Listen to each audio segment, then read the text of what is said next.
Good morning, guys. In the previous class, we already discussed on quantities in the chapter units and measurement, right?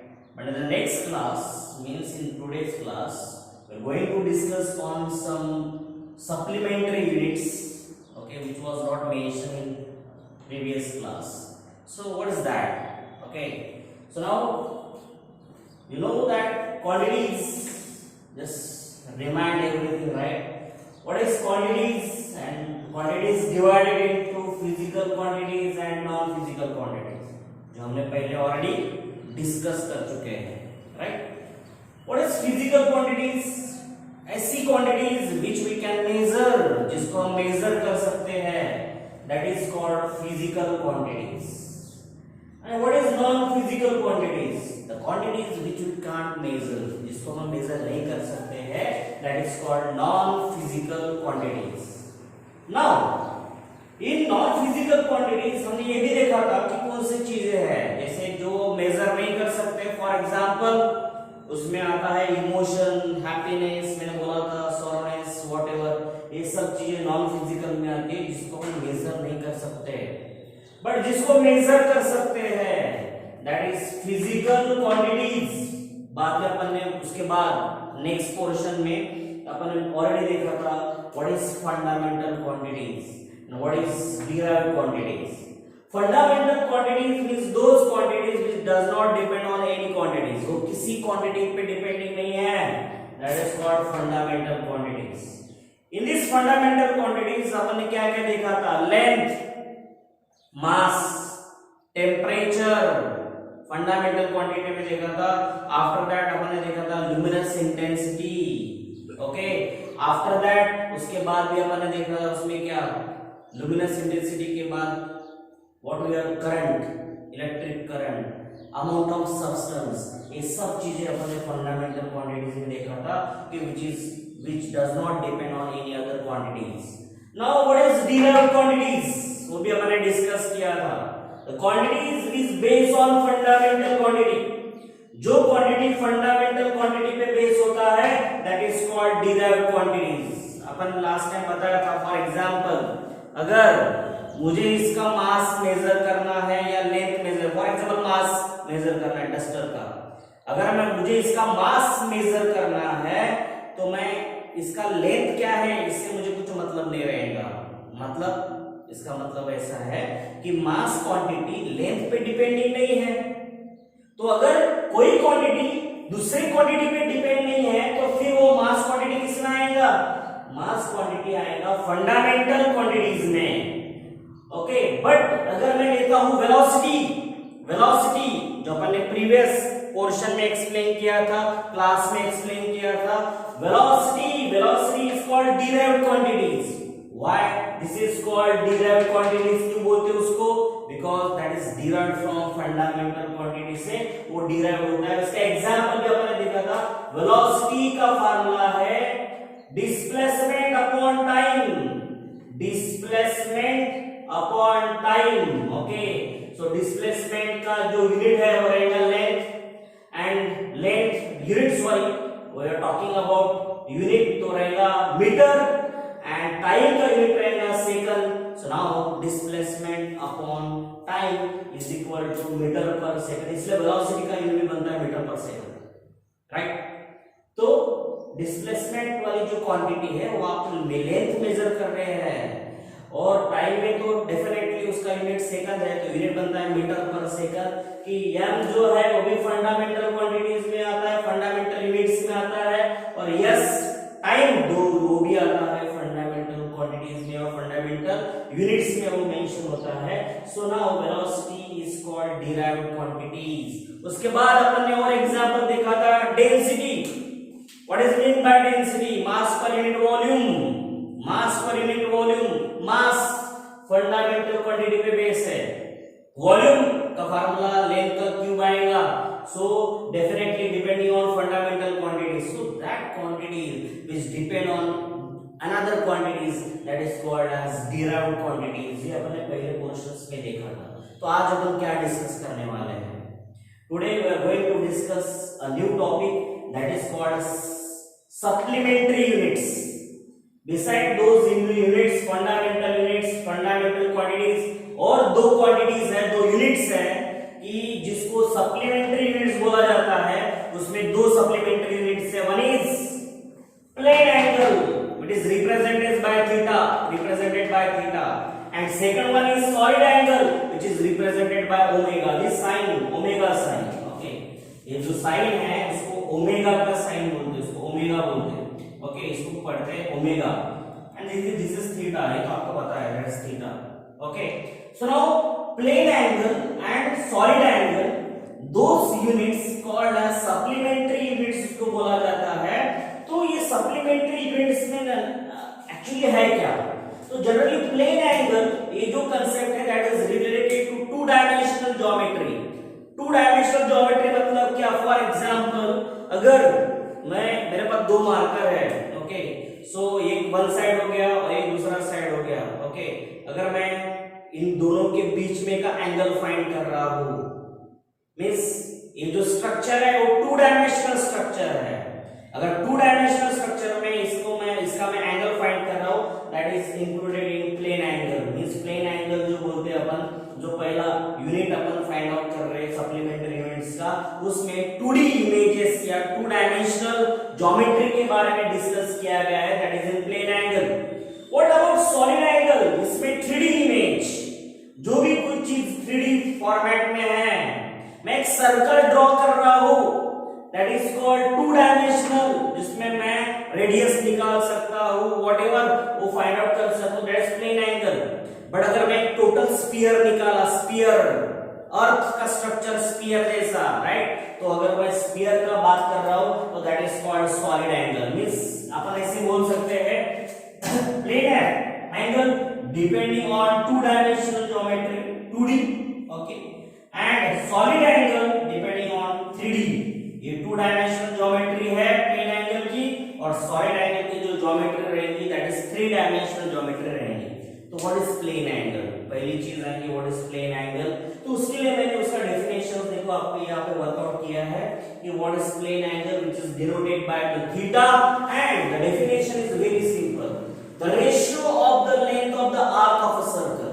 The ratio of, किसका ratio, वो भी मेरे important है, मैं mark करता हूं, आप देखो, ratio of length of the arc of a circle. Arc पता होगा आपको, आर्क मराठी मध्ये त्याला म्हणतात परिघ. Okay, so length of the arc of a circle to the, किसको, रेडियस ऑफ द सर्कल. इनका जो रेशियो है, किस का ratio, length of the arc of a circle to the radius of the circle, इनका जो रेशियो है that ratio is called as plane angle. जो उसका रेशियो बनता है that is called plane angle, which is denoted by theta. And formula क्या बनेगा, देखो उसमें अपन ने डायग्राम भी ड्रॉ किया है कि दिस इज सर्कल, ये है सर्कल. इस सर्कल में दिस इज कॉल्ड सेंटर, सबको पता है दिस इज कॉल्ड सेंटर, जो अपन O से इंडिकेट करते हैं. और ये जो लेंथ है, ओके, यहां से लेके यहां तक सेंटर तक जो पॉइंट से अपन एक लाइन ड्रॉ करते हैं, कनेक्ट करते हैं, दैट इज कॉल्ड रेडियस. और यहाँ पे इतना अगर मैं पोर्शन लेता हूं, सिर्फ इतना portion which is denoted by S, okay, that is length of the arc. इतना जो आर्क है, इस आर्क का लेंथ कितना है, तो S है, और रेडियस कितना है, तो R है. तो अगर मैं इन दोनों के बीच का अगर एंगल ड्रॉ करना है, मुझे अगर इनके बीच में का जो एंगल ड्रॉ करना है, तो एंगल अगर मुझे ड्रॉ करना है और फाइंड आउट करना है, तो I can use the formula angle theta is equal to arc, means length of the arc, that is S, and divided by R. R मतलब व्हाट, रेडियस. स्केट बोर्ड में जो आपका स्केट बोर्ड का books है, उसमें इसको ds नाम से इंडिकेट किया है, और थीटा को d थीटा भी लिखा है, चलता है, नो इश्यू. d थीटा भी लिखा है, यहाँ पे ds लिखा है, राइट, चलता है, बड़ा प्रॉब्लम नहीं है. तो इसका एंगल को जो मेजर करते हैं उसका यूनिट क्या है, रेडियन. उसको शॉर्टकट में क्या लिखते हैं, रैड. उसको शॉर्टकट में क्या लिखते हैं, rad. Okay, that is plane angle which is two dimensional geometry. ये सर्कल ड्रॉ करके अपन जो बना रहे हैं that is two dimensional geometry, और उसमें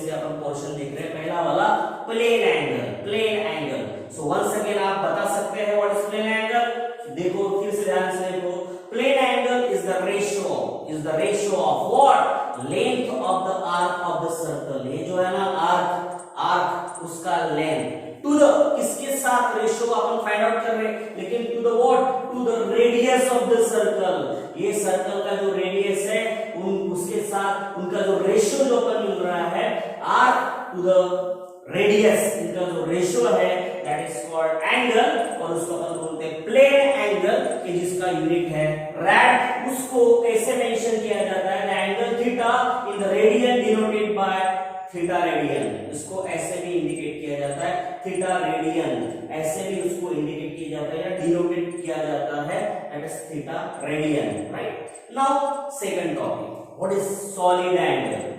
सॉलिड एंगल अपन ने प्लेन एंगल डिस्कस किया, मैंने पहले बोला था फॉर प्लेन एंगल जो भी ज्योमेट्री अपन फाइंड आउट कर रहे हैं that is two dimensional, 2D, 2D का मतलब होता है टू डायमेंशनल।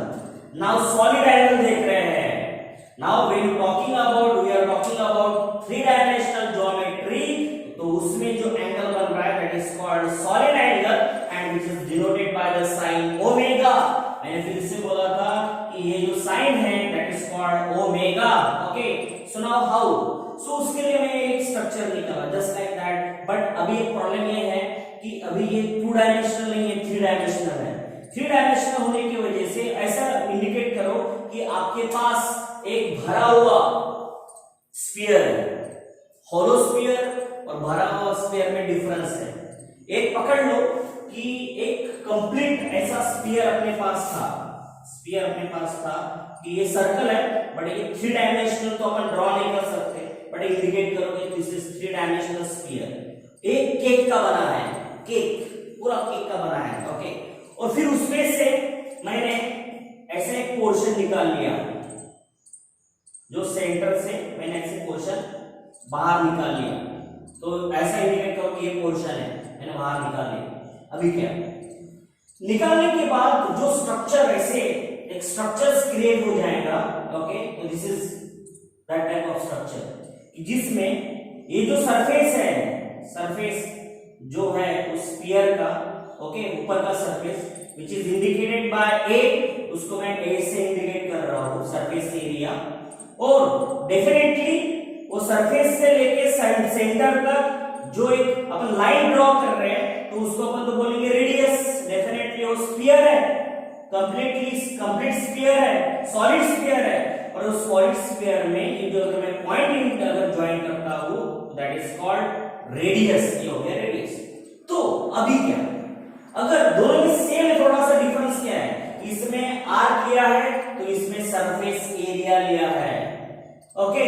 तो it is the ratio of solid angle, it is the ratio of क्या, area of the portion of the surface of the sphere, यानी ये जो सरफेस एरिया है स्फीयर का, ये सरफेस एरिया है उसको लिया है, okay, to the what, to the square of the radius of the sphere. ये स्फीयर का ये आर क्या है, रेडियस है, बट इसका स्क्वायर बोला है, okay, square of radius of a sphere. इनका जो रेशियो है, इनका जो रेशियो है, दो चीजों का रेशियो बोल सकते हैं, that is indicated by solid angle and hence solid angle is equal to, formula बनेगा surface area divided by radius square, जिसका यूनिट है स्टेरेडियन, स्टेरेडियन, ओके, इसका रेडियन का है steradian, right. So this is the what unit of solid angle. Difference क्या है दोनों में, तो फिर से मैं वही बताना चाहता हूं कि दिस इज 2 डायमेंशनल ज्योमेट्री, और ये जो अपन देख रहे हैं दैट इज 3 डायमेंशनल ज्योमेट्री। इसके लिए एग्जांपल अपन पकड़ सकते हैं कि केक का बना हुआ कंप्लीट एक स्फीयर है, उसमें से पोर्शन मैंने ऐसे निकाल लिया, ओके। जैसे आप जब केक कट करते हैं तो उस टाइम में एक पीस कट करते हैं और उसको ऐसे बाहर निकालते हैं, वैसे इंडिकेट करो ये पीस बाहर निकला है वहां से, राइट। सो उसका जो आगे का एरिया सरफेस एरिया है दैट इज ए, उसका एक रेडियस रहेगा सेंटर के साथ, okay, so that is R. कभी आप केक भी काटते हैं, अगर ये केक है तो तुम डायरेक्ट ऐसे काटते हो क्या, नहीं, डेफिनेटली ऐसे नहीं काटते हो, आप ऐसे कट करते हो, ऑलरेडी देखो ऐसे कट करते हो, एक सेंटर कंसीडर करके वहां पे आप कट करते हो, राइट। सो वही पीस मैंने बाहर निकाला है, ऐसे इंडिकेट करो, और उस टाइम पे ये जो स्ट्रक्चर है that is the solid angle structure, simple है। केक ध्यान में रखो, इधर उधर का थोड़ा जान दो, एक केक ध्यान में रखो कि जो स्फीयर लाइक स्ट्रक्चर उसको बनाया गया है, ऐसे इमेजिन करो, और वहां से मैंने एक पोर्शन निकाला है, उसका ये सरफेस एरिया है और this is your radius, okay. So इनका जो रेशियो है, बट ये surface area divided by radius square आएगा, कहां पे, सॉलिड एंगल में। But when you talking about plane angle, there is what, arc upon radius आएगा, only arc upon radius. But यहाँ पे surface area divided by radius square आएगा, radius का square आएगा, तो that is called omega, and उसको अपन बोलते हैं सॉलिड एंगल, राइट। सो अपने क्या क्या देखा आज के क्लास में, ओके मैं फिर से एक बार रिपीट करता हूं कि प्रीवियस क्लास में हमने देखे थे क्वांटिटीज। क्वांटिटीज दो प्रकार की होती है, physical quantities, non physical quantities. Physical quantities means those quantities which we can measure, जिसको हम मेजर कर सकते हैं। Non physical quantities means those quantities which we can't measure, मैं नहीं मेजर कर सकता हूं। Example sourness, happiness, Katrina Kaif का मैंने एग्जांपल दिया था, आलिया भट्ट का एग्जांपल दिया था, पूछा था भाई आलिया भट्ट का कितनी सुंदर है, मेजर कर सकते हो क्या, नहीं मेजर कर सकते हैं। सो that is called non physical quantities, जिसको हम मेजर नहीं कर सकते। बाद में अपन ने डिस्कस किया था फंडामेंटल क्वांटिटी, जो क्वांटिटी किसी पे डिपेंडिंग नहीं है, मास, लेंथ किसी पे डिपेंडिंग नहीं है, that is called fundamental quantity. But जो क्वांटिटी फंडामेंटल क्वांटिटी पे बेस है, जो क्वांटिटी फंडामेंटल क्वांटिटी पे बेस है, that is called as derived quantity, उसको अपन ने बोला था डिराइव्ड क्वांटिटी। फिर बाद में अपन ने फंडामेंटल यूनिट्स निकाला था। फंडामेंटल क्वांटिटी को मेजर करने के लिए एक स्टैंडर्ड यूनिट चाहिए ना, एक स्टैंडर्ड कुछ ना कुछ मेजरमेंट चाहिए, that standard measurement is called units. और उसमें अपन ने फाइंड किए थे fundamental units and there is derived units, दो चीजें थी यहाँ पे। सो ये सब होने के बाद एक दो यूनिट्स फिर से छूट गए थे कि जो फंडामेंटल क्वांटिटी में नहीं आता है, ओके जो फंडामेंटल क्वांटिटी में नहीं आता है, जो 7 फंडामेंटल क्वांटिटीज है उसमें जो यूनिट्स नहीं आते हैं, that is called supplementary units, उसको अपन बोलते हैं सप्लीमेंट्री यूनिट्स। और सप्लीमेंट्री यूनिट्स में दो चीजें इंपॉर्टेंट है, one is plane angle which is denoted by theta, and second one is solid angle which is denoted by omega. Plane angle, that is totally about two-dimensional geometry, and when you talking about three-dimensional geometry, at that time you have to consider solid angle which is denoted by omega. Okay, so पहला question देखे था what is plane angle। उसके लिए अपन two-dimensional एक circle draw किया, ये draw किया circle, उसका O है सेंटर, R है रेडियस, और ये S क्या है, S है आर्क। ये S जो है वो है आर्क, S मींस आर्क। तो उसका डेफिनेशन क्या बनाया था, प्लेन एंगल का डेफिनेशन बनाया था, it is the ratio of surface area of the circle, surface area length of the circle, length of the circle to the radius of the circle. Length का ये है yes, okay length of the circle, okay ये arc जो है ना उसका length है, okay और divided by what, R. R मतलब क्या, दैट इज रेडियस। उसका यूनिट क्या है, उसका यूनिट भी अपन ने बोला था, यूनिट है रेडियन। उसको डिनोटेट रेडियन में कैसे करते हैं, लाइक दिस, उसको अपन इंडिकेट करते हैं, that is plane angle. Okay after that अपन नेक्स्ट पोर्शन पे आए थे, that is solid angle. Okay solid angle represented by omega, इसलिए मैंने बोला था आपको कि के कंसीडर करो, उसमें का पोर्शंस अपन ने बाहर निकाला, जस्ट लाइक दिस मैंने बाहर निकाला। तो उसका जो ये सरफेस जो है अपना स्फीयर का, तो ये स्फीयर का जो सरफेस है दैट इज उसका एरिया कितना है, तो A is the surface area, और R क्या है, R is the radius definitely, और ये जो क्या है दैट इज ओमेगा। ओमेगा को क्या बोलते हैं, सॉलिड एंगल। तो ये भी रेशियो है, इसका रेशियो है, it is the ratio of surface area और area of the portion of the surface of the sphere. Sphere का जो भी पोर्शन आप कंसीडर कर रहे हैं उसका surface area dividing by radius का square, square of the radius, square of the radius of the sphere, इनका जो रेशियो आता है that is called as solid angle which is represented by, denoted by omega.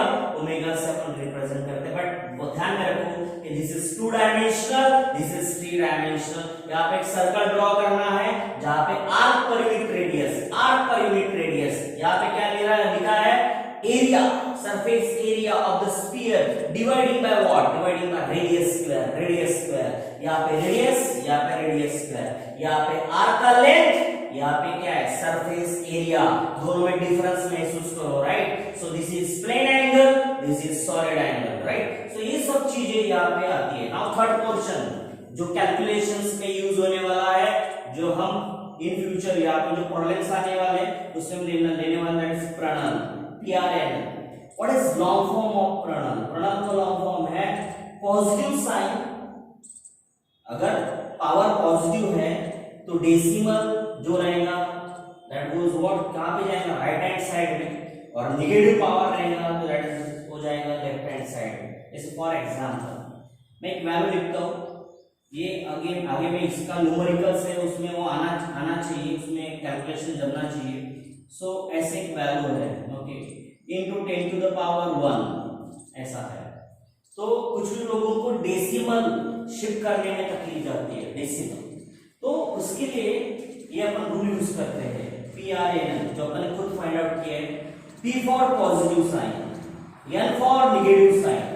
Okay, सुनाओ, अगर ऐसे कुछ multiplication है और उसमें 10 to the power 1 positive power multiplication है, तो according to this rule P for positive power decimal जाएगा right hand side, N for negative power decimal जाएगा लेफ्ट हैंड साइड। पर कहा वो डेसिमल पॉइंट जहां पे होगा ना उसका है, ये हो गया LHS लेफ्ट हैंड साइड, और ये डेसिमल का इधर का साइड बोले तो अपन बोलेंगे RHS यानी right hand side. This is called left hand side, this is called right. यानी डेसिमल का इधर का पोर्शन लेफ्ट हैंड साइड, उधर का portion right hand side.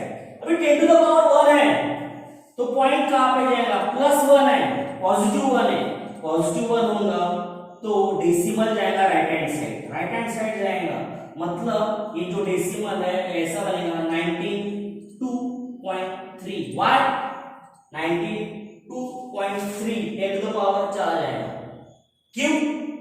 Because अपन ने ऑलरेडी रूल में बोला था पॉजिटिव पावर है तो डेसिमल कौन से साइड में जाएगा? Right hand side. कितनी घर जाणार मराठी मध्ये, कितने घर जाएगा, कितने आगे जाएगा वो? तो एक पॉइंट आगे जाएगा यहाँ पे, बिकॉज पावर 1 है तो एक डिजिट सरकेगा यहाँ पे 192.3। अगर ये माइनस होता, इमेजिन करो, अगर ये माइनस होता, ओके, जैसे like this 19.23 into 10 to the power -1, अब क्या होता? सुनाओ, अभी नेगेटिव पावर है नेगेटिव, बट 1 नेगेटिव पावर है तो डेसिमल कहां पे जाएगा? लेफ्ट हैंड साइड में जाएगा। Okay, negative power left hand side, positive power right hand side. यानी पॉइंट जो यहाँ पे सरकेगा आएगा 1 पॉइंट, ओके, वैल्यूज आएंगे after that 1.923 10 to the power -1 चला जाएगा। दिस इज द एग्जांपल, ध्यान में रखो। Left hand side right hand side जब न्यूमेरिकल्स शुरू होंगे, जब इसके अभी ये जो है ना प्लेन एंगल सॉलिड एंगल के ऊपर न्यूमेरिकल्स है तो ये पॉइंट कन्वर्जन आपको आना चाहिए। ओके, मैं फिर से रिपीट करूंगा, फिर से ध्यान में रखो, लेकिन एक बात ध्यान में रखो यहाँ पे, when there is positive sign P for what? Power positive, okay, P for positive, N for negative. बड़ी क्या बात कर रहा हूं मैं? Positive power, okay, positive power तो डेसिमल कहां पे जाएगा? Right hand side. और नेगेटिव पावर तो डेसिमल कहां पे जाएगा? Left hand side. Positive power decimal जाएगा right hand side, negative power decimal जाएगा लेफ्ट हैंड साइड। ध्यान रखो PRNL इन दिस वे। आज जो पोर्शन है यूनिट्स एंड मेजरमेंट में अपन ने डिस्कस किया अबाउट क्वांटिटीज और नए जो क्वांटिटीज थे सप्लीमेंट्री यूनिट्स। इसके बाद अपन ने इसके लिए जो plane angles and solid angles के लिए अपने डायग्राम ड्रॉ किया। ये डायग्राम भी आप ध्यान से देख लो। This is your plane angle 2 dimensional geometry, this is 3 dimensional geometry. And प्रणल का मतलब होता है positive power right hand side, negative power left hand side. एक बार फिर से बोलो, positive power right hand side, negative power left hand side. कौन जा रहा है लेफ्ट साइड में? लेफ्ट हैंड साइड नेगेटिव, और पॉजिटिव साइड में कौन जा रहा है? वो जा रहा है डेसिमल। कौन जा रहा है? डेसिमल शिफ्ट हो रहा है। Positive power right hand side, negative power left hand side. Okay, so आज के लिए इतना ही रहेगा। नेक्स्ट पोर्शन में हम इसका वाला जो है वो अपन स्टडी करेंगे। मे बी हो सकता है dimension, right. Thank you very much.